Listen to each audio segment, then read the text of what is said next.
Design Painting Techniques from Umbria, Italy and Wine Country, California.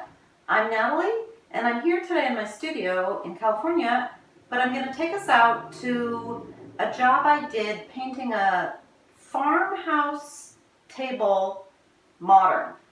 And it was for a clothing shop inside the store. And I have a very simple technique that anyone can do with the special use of a paint called brushed pewter, and it makes everything look gorgeous. And then stick around to the end, and I'm going to take us to the coast of California to see the exterior of a very old building that inspires me. Okay, pick up your paintbrushes and let's have some fun. Good morning, Nat here. Okay, so here's the table, and we're going to do a charcoal gray or dark gray legs, and then kind of a bone white top is the plan, and add a little bit of metallic. And here's this Martha Stewart metallics that I love. You can always look in the description box below this video for a full paint recipe. Here I'm using a satin enamel from Americana DECOR. You can use whatever paint manufacturer you want. The finish is satin, and I picked that Americana DECOR is a smoke gray color.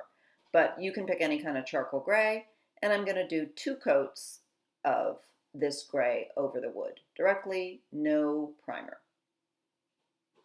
I sanded the wood a little bit, you can see.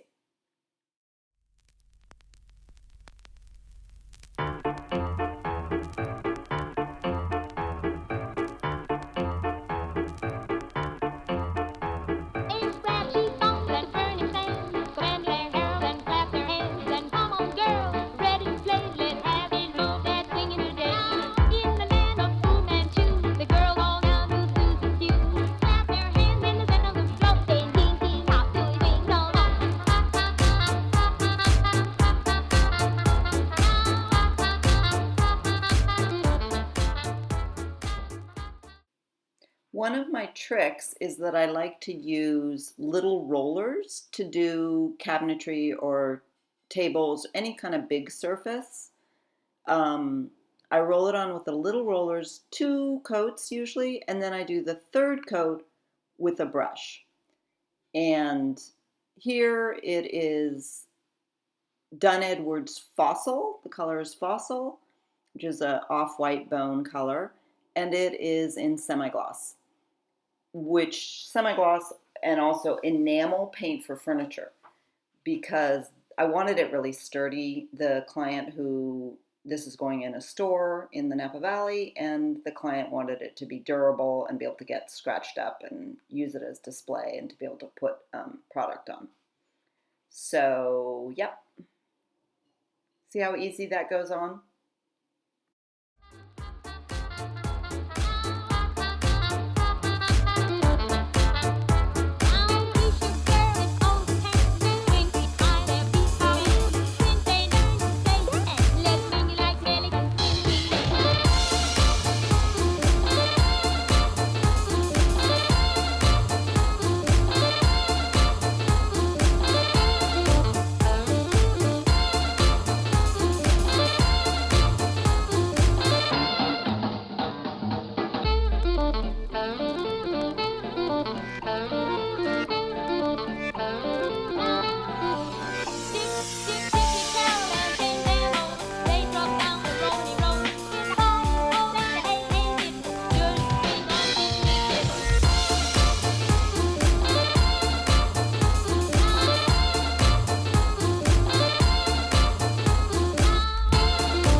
Here we are, the fun part.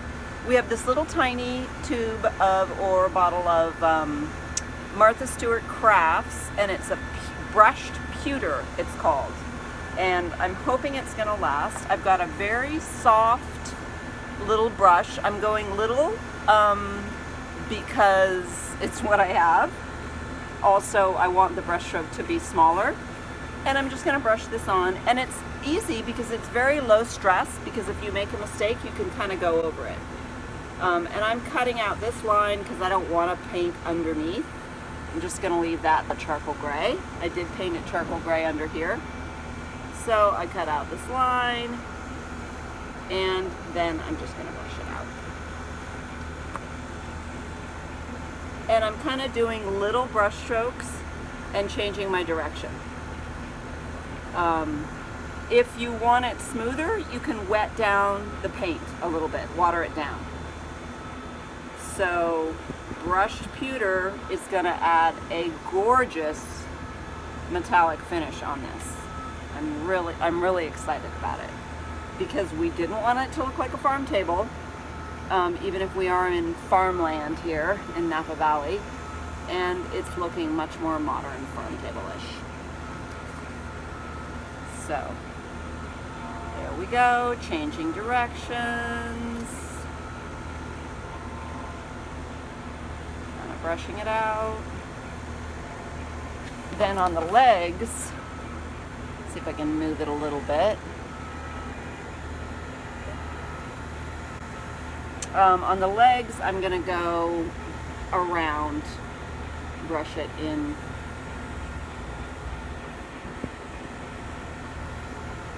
Like this. But of course, kind of brushing over, changing direction.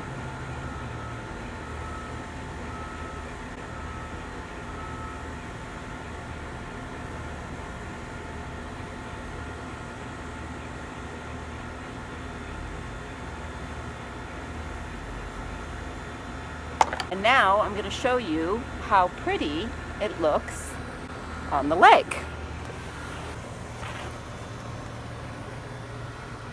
And it really shows the glow.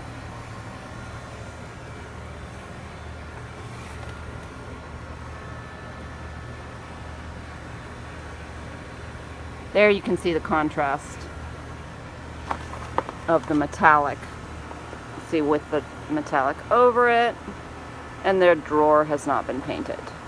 Hey, remember to like and subscribe. It supports my channel and encourages me to do more painting techniques.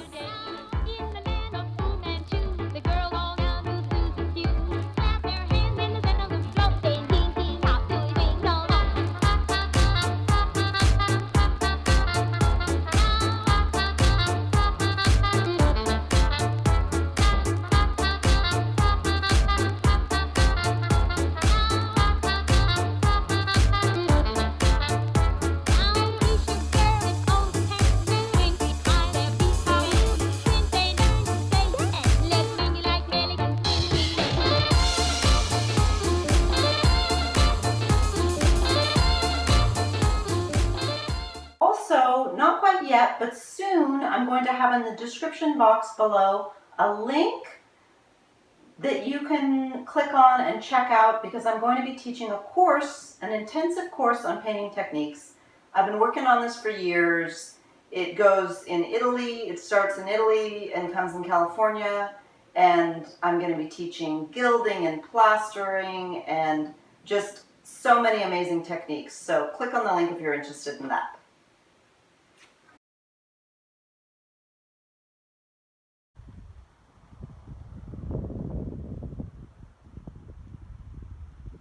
Hello. Okay, how gorgeous is this house?